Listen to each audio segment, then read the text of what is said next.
At 150 tons, there was no predator that has ever approached the size of power.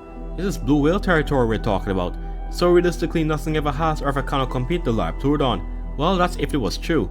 Despite Walking with Dinosaurs still being my favorite documentary series to date, it's common knowledge now that the 150 ton estimates have since been debunked and it's been given a much more modest size. And even if these estimates were somewhat accurate, it still wouldn't be the largest predator. That's because of things like the giant ichthyosaurs like the Oscolossus, and Liopleurodon itself isn't even the largest pliosaur. It is much smaller than things such as Pliosaurus funky and Kronosaurus. But hey, credit where credit is due, it still was one of the biggest things during its time and terrorized the prehistoric oceans without question. But could it do the same in today's? A lot has changed and the waters surrounding the earth are much more biodiverse, believe it or not, and we still don't know much about our seas. Instead of giant marine reptiles and fish, the waters are dominated by giant marine mammals, with the largest reaching 200 tons and the largest oceanic predator surpassing 50. Hell, even the sharks are bigger now, not to mention the influence we have on the earth, most of which isn't positive. So with all these changes, can Liopleurodon ferox make a living in today's oceans? Well, we're about to find out. By the way, we're a few hundred subs away from 100k, so consider hitting that subscribe button if you like this sort of content, and there's a Discord in the description you could join if you're interested. And if you can't tell, I've been digging the whole prehistoric animal coming back into the present type videos, especially the aquatic servers as of late. So if you have any more suggestions, leave it down below. Anyway, I think it's about time we see if the not quite 150 ton Liopleurodon can make it in today's waters. First, I'm gonna get the elephant out of the room, being the size. It wasn't that massive. As a matter of fact, it was on the smaller end of some of the larger late Jurassic pliosaurs in comparison, but it still was big enough to make it an apex.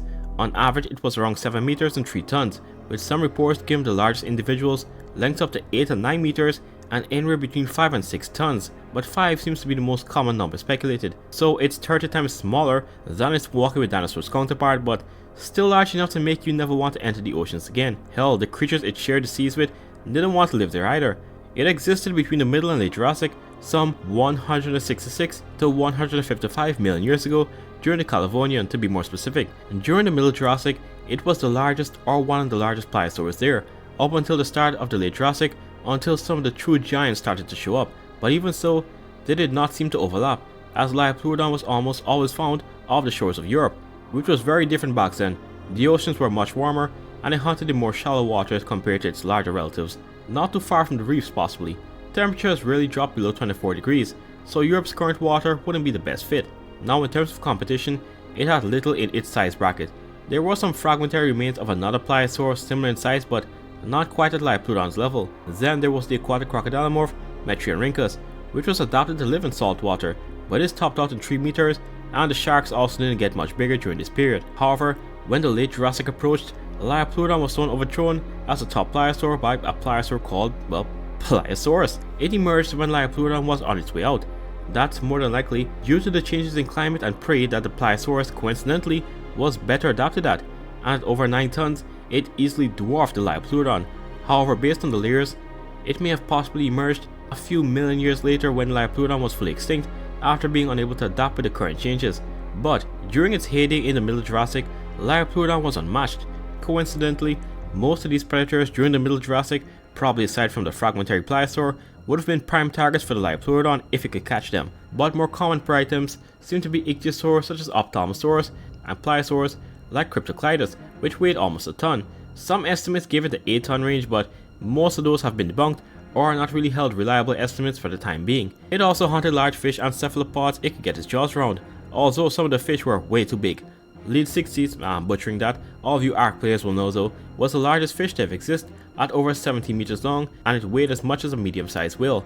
However, juveniles may have been a worthy target for a fully grown Liopleurodon. Not many things from that episode of Walk with Dinosaurs was up to par, but one surely was, and it was Liopleurodon snatching that poor dinosaur. It may have not actually came this close to shore to do it, but dinosaurs crossing islands would definitely be a target for the pliosaur. But Liopleurodon also got its own karma, as it was easily at the bottom of the food chain as infants.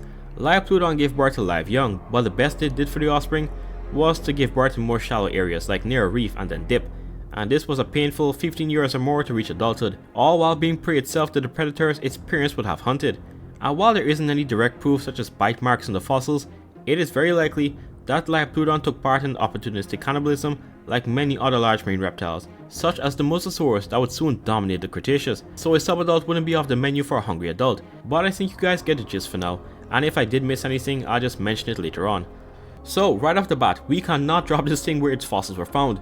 The waters off most of Europe's coast would be way too cold. Unlike some pliosaurs that would soon come later and were better adapted to many of the changes, Liopleurodon likely didn't have massive insulating layers to protect it year-round from the cold. I mean, there are warmer periods in Europe's coast, but it's unlikely that Liopleurodon would do very long migrations to keep going and coming back. Also, it isn't impossible, but just to be safe, we're gonna drop it in a location so unhinged that many wouldn't even be surprised if the continent actually produced it. Australia. Yep, just like the mosasaurs, old Leo is going to be dropped in the land down under. Near the coast of Queensland, the temperature really gets below 25 degrees, and there are some other areas that are deep but not too deep that Liopleurodon could use as hunting grounds. I am talking about the beds that aren't more than 100 meters deep. For this situation, I am going to be releasing 15 breeding pairs off the coast and see just how well they do. Naturally, some would venture along different parts of Australia to explore and see where's the most optimal for survival.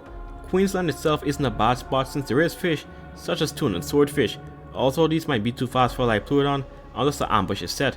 While the pliosaur can accelerate fast, it couldn't keep this up for long, and even with its powerful flippers, it did not have the maneuverability like mosasaurs, who are built for things like this. The ambush approach would be more viable if it did decide to venture out into deeper water occasionally. It likely had counter shading, being light on the other side to blending with the sky and darker colors on the top to match the deep, so an unlucky tuna could get caught off guard if it doesn't sense it fast enough. But speaking of counter shading, the predatory sharks of today are bigger than the ones it had to deal with, and the most notorious is a menace along the coast of Africa and Australia. I'm talking about the great white. At 2 tons in large females, nature did not play when making this thing, but unfortunately for it, Liopleurodon got a size buff since the early 2000s and isn't just 1 to 2 tons anymore, so a 3-ton Liopleurodon would consider taking on a great white but cautiously, since the size advantage isn't that big to the point where it wouldn't get hurt. However, a 5-ton individual wouldn't sink twice. Then there's whale sharks, who likely would remind it of the late 60s, and with a length of almost 62 feet and 40 tons in the largest individuals, I doubt Liopleurodon would dare approach. I did notice that I didn't give them enough credit in the mosasaur video since I said they were mostly about 40 feet, which isn't really wrong since the average is about that.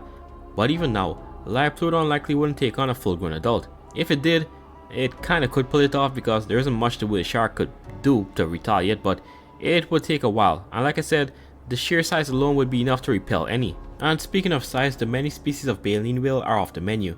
This includes humpbacks and blue whales. An unguarded calf may be tempting, but other than that, it's a no. And besides, those are usually in very deep water along with the sperm whale, who can deafen the pliosaur if it wanted to. So in terms of fish stock, tuna and some large predatory shark species like the great white and possibly tiger would be viable but not prime targets. However, the prey items that would resemble the animals it hunted in the past the most are the different seals and sea lions. Each can be between 200 and a bit over 300 kilograms respectively. Most of these animals are here for the breeding season and are here for a certain period of time, which Liopleurodon would fully take advantage of. It's very hard to outmaneuver a seal, but like the great white, the counter shading would give it the edge, and a few quick propulsions would allow it to catch an unlucky seal off guard, so they would be in direct competition with the great whites during this specific time. And hey, for the few pairs that do decide to go up to the not so warm parts of Australia, they would likely meet the southern elephant seals, who come to breed as well. Unlikely Liopleurodon would stay there too long, but for the time being there, they likely won't waste the opportunity. All 2 of these animals on average are the same weight, so both can do some serious damage to each other, with bulls reaching 4 tons or more, which is why great whites usually avoid them. But the larger Liopleurodon individuals would take a chance if they can catch it by surprise. The initial hit itself would likely be enough to stun the massive pinniped so it can't fight back, and this much meat would fuel an adult Liopleurodon for a while. But it isn't all sunshine and rainbows, as there's one predator that would make the pliosaur reconsider coming this far up. You all know this was coming. The most dominant predators on the planet were bound to make an appearance. Orcas as a pod have the ability to take down anything in the ocean. A large one killed an adult blue whale near Australia's coast, and they have been documented harassing and even killing the largest predators alive today, the sperm whale. There are many different ecotypes of orcas around the world that vary in size and hunting behavior. Some specialize in hunting fish, while others are masters of taking down marine mammals. The orcas in Australia are mostly transient variants, those who eat mostly marine mammals, although other ecotypes occasionally migrate throughout the area. Coincidentally, this ecotype is one of the largest, with females weighing between 4 and 5 tons and males reaching over 6, with the largest bulls pushing 9. So it doesn't take someone with a degree to tell you that the average Liopleurodon is not beating the average orca most of the time. Also, the largest Liopleurodon does have the ability to take down the average orca. Like all pliosaurs, they had a powerful bite, hence why they are usually called the T-Rexes of the seas. While not much is known on the exact bite force, Liopleurodon has an estimated bite force between 15 and 25,000 newtons, which is outrageously powerful. The largest species such as Kronosaurus could exceed 4 to 5,000, so bite from a Liopleurodon regardless of the orca size would be devastating. Also, the largest orcas are at least 4 tons heavier than the biggest Liopleurodon specimens, so that would put the Liopleurodon in its place. And there was someone in the comments who said I was overhyping the orcas in the mosasaur video, when I said the mosasaur hoffmanni would win against any orca one-on-one most of the time, but it would avoid a pod. I'm sorry, but it's true. No animal wants to risk unnecessary injury, so like the mosasaurus, a Liopleurodon would likely avoid a pod of orcas. Their intelligence and mobbing behavior isn't worth it, and these mammals likely would have more endurance than the reptile, so 5 or more adult killer whales would turn even a large Liopleurodon into some boots. But unlike great whites who just leave the entire area after they sense an orca, the pliosaur's size is enough where it wouldn't need to leave the entire area. It is big enough where even killer whales with calves wouldn't directly seek them out, but if they feel like their young are in danger, they would attempt to kill one. So usually the Liopleurodon would just make itself scarce at the moment, but one-on-one, using the average for both, a killer whale would likely win, but it's not that common to see a single orca unless it's a male looking for another pod, and the males are massive, to the Leo's dismay. But 8 out of 10 times when you see one killer whale, there's 5 more behind it. So the Liopleurodon so far would be doing great. They aren't as large as the mosasaurus, so calories wouldn't be needed as much. Also, other factors such as metabolism would come into play, and with the Liopleurodon's cruising speed likely being slower, I assume so is the metabolism. So with many different types of food available, the breeding periods should be okay for the most part, and while the orcas are a threat, they don't stay in the same area year round and do migrate as well. But the real challenges start when it's time to have offspring. Like Mosasaurus, they gave birth to live pups, but unlike the Mosasaurus, they had an atrociously low amount of pups at a single time, usually between 1 and 2. This is not good at all. Usually when they do one of these, the animal has between 7 and 30 young at a single time, increasing the odds of survival. 1 or 2 isn't optimal for the species' survival, but we'll see. It's almost certain that the adults will venture into the barrier reef to have their offspring, where the waters will be used as a nursery. There's a lot of things to eat, but remember how I said today's oceans are much more biodiverse? Well, this doesn't just apply to the prey, but predators as well. The barrier reef has many different species of predatory fish, grouper, barracuda, the countless shark species, hell, even a large moray eel may take a chance, and more. This is why I released 30 individuals, which is higher than usual, so between 30 and 60 pups will be born, and this isn't looking good. I'm going to say around 5% are going to make it to sub-adulthood.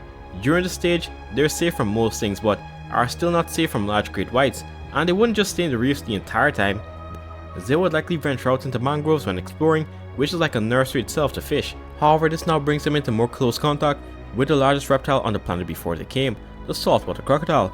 An adult will take on a large juvenile or sub-adult if hungry enough, but it would be more possible than what the hell it's even looking at, to be honest, and the pliosaur likely isn't sticking around to find out what the croc thinks of it.